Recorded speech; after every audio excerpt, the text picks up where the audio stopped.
Good morning everyone. आज के इस वीडियो में हम लोग पढ़ेंगे class 11 physics properties of bulk matter का बहुत ही important topic Stokes law. Stokes law को हम लोग क्यों पढ़ते हैं, स्टोक्स लॉ से हम लोग क्या फाइंड करते हैं। तो स्टोक्स लॉ विस्कस फोर्स को फाइंड करता है ना। तो स्टोक्स लॉ का यूज हम लोग बेसिकली विस्कस फोर्स को फाइंड करने के लिए हम लोग स्टोक्स लॉ को पढ़ते हैं। तो किस तरह के विस्कस फोर्स को हम फाइंड करने के लिए पढ़ते हैं।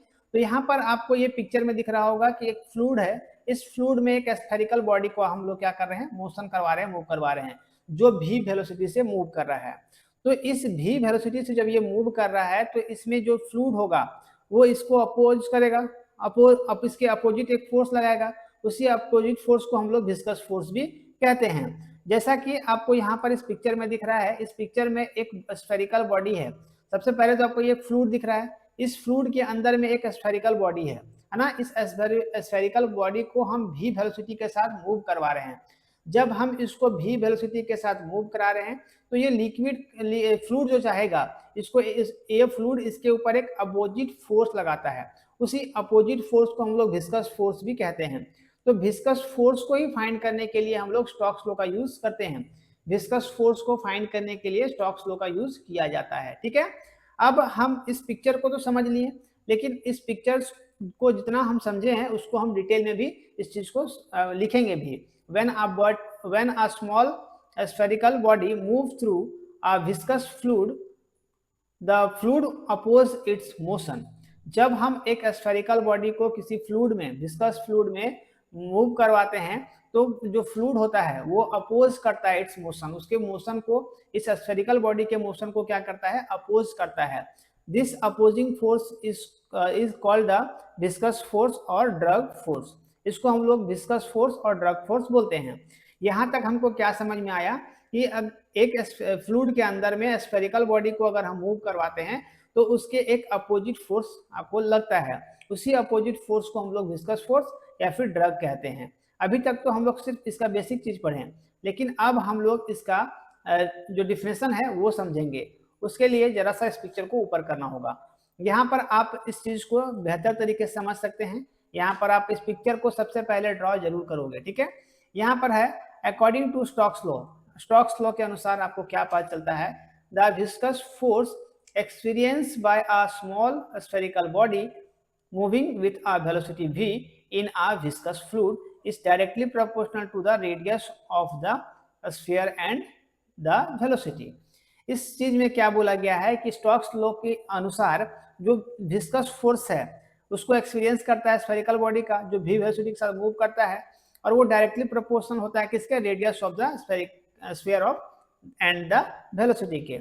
अब यहाँ पर इसका जो, इसको हम डिनोट कैसे करते हैं, इसको डिनोट करते हैं F equal to 6 pi eta R V. यहाँ से F क्या है, पाई तो आप लोग जान रहे हैं, ईटा क्या है, आर क्या है, वी क्या है, इसके बारे में हम लोग डिटेल समझने वाले हैं। ठीक है, चलिए जरा सा इस पिक्चर को और हम लोग ऊपर करते हैं। यहाँ पर आपको सबसे फर्स्ट पॉइंट में देखने को मिल रहा है वेयर F क्या है, F है विस्कस फोर्स, जिसको हम लोग इसका यूनिट हम लोग N से डिनोट करते हैं। ठीक है, ईटा क्या है, coefficient of viscosity of the fluid. R क्या है, radius of the spherical body, और इसका जो मास होगा वो m होगा। v क्या है, velocity of the body relative to the fluid metre पर सेकेंड, और पाई का जो वैल्यू होता है 3.1416, ये हम लोग यहाँ पर पुट करेंगे। कभी भी इसका न्यूमेरिकल सॉल्व करेंगे तो इस वैल्यू को वहाँ पर हम लोग पुट करेंगे। ठीक है, पूरा आपको यहाँ पर स्टोक्स लॉ समझ में आ गया होगा। अब इसका इंपॉर्टेंट पॉइंट्स है जो हम लोग जान लेते हैं तो वो हमारे लिए अच्छा होगा। इंपॉर्टेंट पॉइंट्स ये आपके नोट्स से अलग है, हट के है ना, इस सब चीज को आपको जानना चाहिए। यहाँ पर फर्स्ट पॉइंट में है viscous force is directly proportional to velocity. Viscous force जो होता है वो डायरेक्टली प्रोपोर्शनल होता है वेलोसिटी के। मतलब डायरेक्टली प्रोपोर्शनल कहने का मतलब होता है एक बढ़ने से दूसरा भी बढ़ता है। जैसे कि आपको यहाँ पर अगर वेलोसिटी बढ़ रहा है या फिर विस्कस फोर्स बढ़ रहा है तो वेलोसिटी भी बढ़ेगा, और अगर वेलोसिटी कम हो रहा है तो विस्कस फोर्स भी आपका कम होगा। ठीक है, लार्जर रेडियस और higher viscosity greater viscous force. जब लार्जर रेडियस होगा और हायर विस्कोसिटी होगा तो वो किसके बराबर होगा, ग्रेटर विस्कस फोर्स के बराबर होगा। एट टर्मिनल वेलोसिटी में क्या होगा, acceleration of the body is zero, जो बॉडी एक्सेलरेट कर रहा है वो क्या होगा, जीरो होगा, ठीक है। Stokes law is valid only for small spherical bodies. Stokes law किसके लिए वैलिड होता है, जो स्मॉल स्फेरिकल बॉडीज होता है, मतलब छोटा छोटा स्फेरिकल जो बॉडी होता है उस बात पर ये वैलिड होता है सिर्फ, ये बिग स्फेरिकल बॉडी पर ये वैलिड नहीं होता है। Moving with low speed in a viscous fluid, जब ये मूव करता हुआ रहता है कहाँ पर, एक फ्लूइड पर, विस्कस फ्लूइड पर, इसका लो स्पीड होना चाहिए।